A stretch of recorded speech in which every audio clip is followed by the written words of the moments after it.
This 17 News at Noon podcast is brought to you by Clinica Sierra Vista. Welcome back to the 17 News at Noon podcast, where we share your news on your schedule. Good afternoon, and thanks for joining us for 17 News at Noon. I'm Maddie Jansen, and today for Elena Rusk. And we begin with a standoff in Northwest Bakersfield at a home on Nord Avenue off Rosedale Highway. Several Kern County Sheriff's Office vehicles were seen in the area for several hours this morning. It started with a medical call just before 8:30 a.m. A man was taken into custody around 10:30 a.m. and the scene cleared out shortly after. We're still waiting on information from KCSO. We'll keep you updated at kget.com as we learn more. Family, friends, and community members are remembering a young man killed in a suspected DUI crash last night. We spoke to the victim's brother just minutes ago. We want to take you out live to the scene of that crash off White Lane and Dovewood Street. That's where we find 17's Christian Galeno with the latest. Christian? Yeah, Maddie, it is quite sad to have to hear the words of this family as they say that tragedy of this nature has struck their family before. Their loved one, a father of Jamari Terrell, was actually taken, or his life was taken actually, back in 2004 by a drunk driver as well. And just last night, they had to mourn the loss now of 19-year-old Jamari Terrell, as well as his life was cut short here on White Lane. And Jamari was a graduate of the class of 2020 at Ridgeview High School. Many of the friends gathered here this afternoon tell us he was a kind young man interested in photography and car culture, and was someone who always wanted to make everyone smile. Now, that shared interest for car culture was what brought many of those gathered here today to be friends, and now they are missing one more member of their crew and of their family. Literally spent the whole day with him for the most part, and then on his way home, tragedy struck him. I know he's in a better place right now. That drunk drivers should really think twice about their actions, because they never know how that can affect another person's love life with just one person. Yeah, now investigators say that the driver that was driving the SUV that hit Terrell's car was the 29-year-old woman identified as Kimberly Fomasuk. She was traveling eastbound on White Lane and attempted to make a left turn onto Dovewood Street. That's where she collided with his car. The collision sent the coupe that he was driving off the road and struck a gas main that caused a brief gas leak at an apartment complex where residents had to be evacuated last night as well.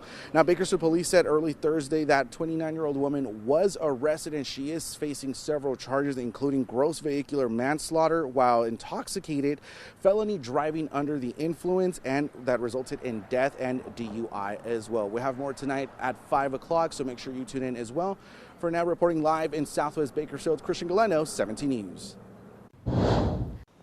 More now from the City Serve team from Bakersfield in Poland as the humanitarian crisis in Ukraine continues to unfold. They've been working with Polish church leaders at a border crossing just outside the town of Przemysl, where thousands of Ukrainian refugees are flooding across the border to escape the horror in their homeland. City Serve volunteers are awaiting a massive shipment of food from the U.S. being transported by cargo plane to Warsaw, Poland. From there, it will come to warehouses closer to the border for distribution to hungry, exhausted refugees. Thank you, KGT. Thank you, Kern County. We're standing right here in Warsaw in a warehouse. Right here, food, the million meals are coming. It's going through Ukraine, and we just want to say thank you. We're going to hear from Peter what they're doing from right here. Just a quick thing. Everything gets shipped in here and then gets distributed. Basically, what we're doing, we're trying to ship as much as possible stuff over the border into Ukraine. There's another warehouse that gets separated, and people with their needs, they come and pick it up, and they get distributed to the hot spots, the places where you and me cannot go. It's danger. There are many different laws, but with God's mercy, we're doing it. We're delivering it right into their doorsteps. We're delivering to people in their bunkers, at their homes, and wherever they are, where we're helping them. Wow, that's incredible. Thank you. Keep praying for the people of Ukraine, for the Polish people, yes. Also stepping up, serving. There's so many people saying we want to use help. And we'll have much more on City Serve's mission to feed the refugees from Ukraine tonight on 17 News at 5 and 6. Hello, this is Tim Callahan with Clinica Sierra Vista, and we're excited to unveil the Community Health Center of the Future, our comprehensive care center.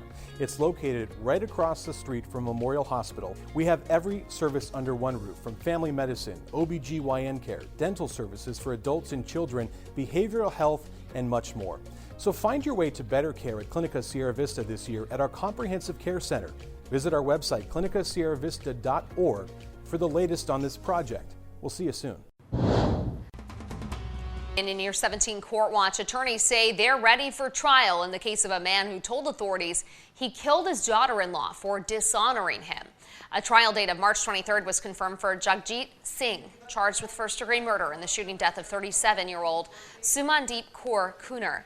On August 26, 2019, police were called to Menachie Meadows Drive in southwest Bakersfield and found Kunar's body inside.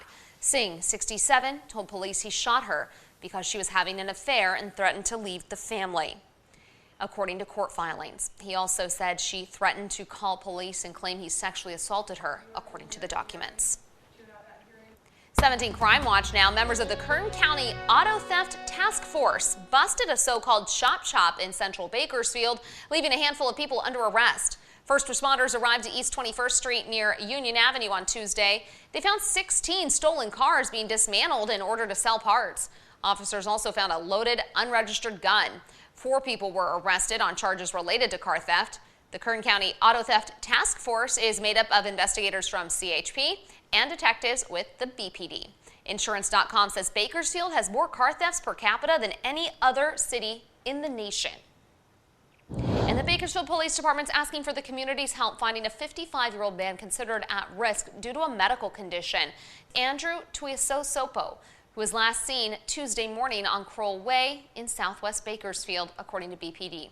He's 5'11", 210 pounds, with brown eyes and several tribal tattoos on both arms. He was last seen driving a 2001 gray Dodge Ram 2500 truck with license plate number 27992R2. If you have any information on Tuiasosopo's whereabouts, you can call the Bakersfield Police Department at 327-7111. Gas prices have hit an all-time high, California leading the way consistently as the most expensive. Addressing reporters yesterday, Bakersfield Congressman Kevin McCarthy reiterated what he's been pushing for months. President Joe Biden is saying that President Joe Biden is responsible for the soaring gas prices that hit an all-time record overnight Tuesday. President Biden keeps breaking records, but unfortunately, those records are breaking America's budget. The House Minority Leader is saying he supports the president's move to ban oil, gas, and coal from Russia, but that the move only highlights the need to ramp up production in the U.S. Less than 24 hours earlier, Governor Gavin Newsom stood in Sacramento, pledging to continue cracking down on oil production within state lines. McCarthy sent a letter to the governor following that State of the State address. He called on Newsom to reconsider his policies on oil and gas, specifically asking the administration to approve pending permits for 1,000 new wells. Our website, kget.com, tracks the lowest prices for gas in the Bakersfield area thanks to GasBuddy.com. As of this morning, the lowest price was $4.89 a gallon. You can find that at Rosedale Gas on Rosedale Highway in northwest Bakersfield. Those prices change often, so check them out on our website, kget.com, and click the traffic section to find them. Experts say you can also save fuel by making sure your tires have the recommended amount of air. The 17 News at Noon podcast is a production of KGET and Nexstar Media Group. For more on all of the headlines in today's show, head to kget.com.